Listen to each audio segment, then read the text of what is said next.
Winston Smith is a low-ranking member of the ruling party in London, in the nation of Oceania. Everywhere Winston goes, even his own home, the party watches him through telescreens.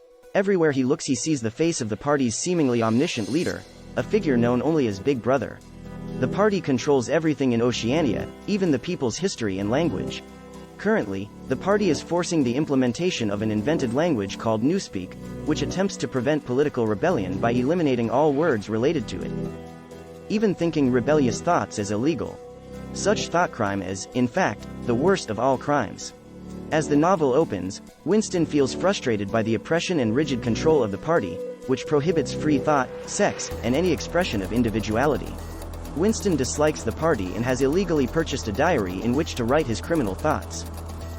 He has also become fixated on a powerful party member named O'Brien, whom Winston believes is a secret member of the Brotherhood, the mysterious, legendary group that works to overthrow the party. Winston works in the Ministry of Truth, where he alters historical records to fit the needs of the party. He notices a co-worker, a beautiful dark-haired girl, staring at him, and worries that she is an informant who will turn him in for his thought crime. He is troubled by the party's control of history. The party claims that Oceania has always been allied with Eastasia in a war against Eurasia, but Winston seems to recall a time when this was not true. The party also claims that Emmanuel Goldstein, the alleged leader of the Brotherhood, is the most dangerous man alive, but this does not seem plausible to Winston. Winston spends his evenings wandering through the poorest neighborhoods in London, where the proletarians, or proles, live squalid lives, relatively free of party monitoring.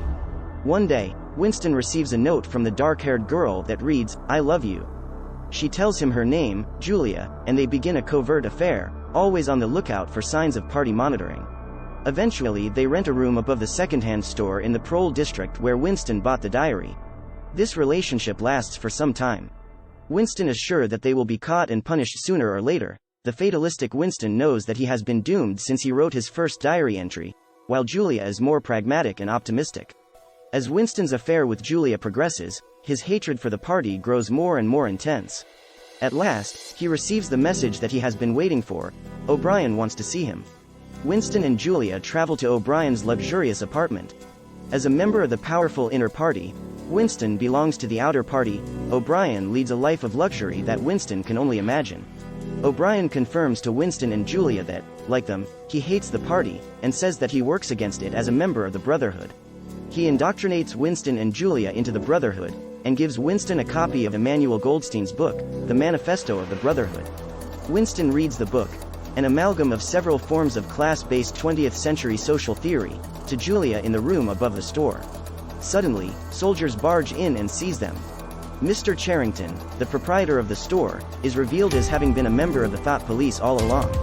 Torn away from Julia and taken to a place called the Ministry of Love, Winston finds that O'Brien, too, is a party spy who simply pretended to be a member of the Brotherhood in order to trap Winston into committing an open act of rebellion against the party.